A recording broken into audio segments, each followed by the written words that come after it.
hair-free salon in West Seattle. So some of my people have been asking me a bit about how to do their own bang trim, which I know a lot of you clients, a lot of my clients do their own bang trims and they do an excellent job. And so I'm so appreciative that they know how to do this.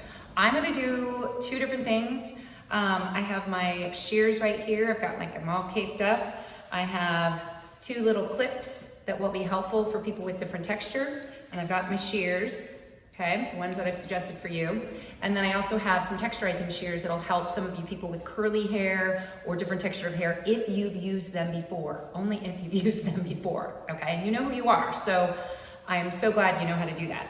So I don't normally have bangs, but I'm getting some bangs. I'm gonna trim up what I've got. So I'm gonna kind of show you a little something for people with that longer bang. I'm gonna try to make this as easy as possible. So I'm bringing my hair off to the side, and this is not particularly very easy for me to do my own hair at all. I'm gonna let you know right now. But what I am gonna do is I'm going to point my shears, and if you can't do that, then do your best. So I'm gonna bring them down towards the end, and I'm gonna leave my shears a bit open and gently do a slight open and close and follow that bang line all the way to the bottom.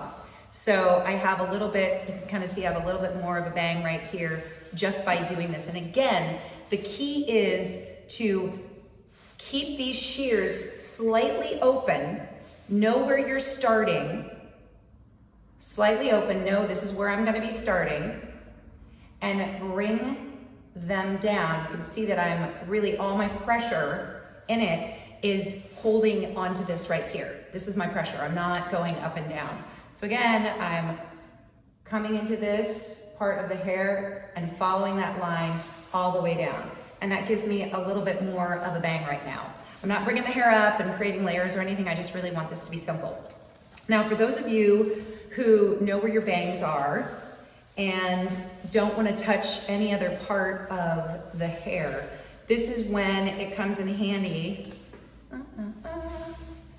to use your clips, okay? So get your clips in there.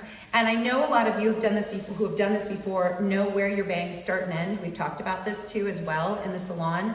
And for those of you who've got these sort of, you know, bangs that are coming straight down, I'm gonna suggest for you to comb them down or bring them down exactly where they lay, naturally where they lay. If you normally iron your hair before you wear your bangs on a daily basis, then I would suggest you doing that before you attempt any cutting. If you've got curly hair, however you normally wear your hair, that's how I want you to do this.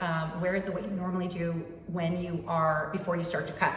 So you're gonna bring this down to where the hair lays. This is my gift of hair cutting.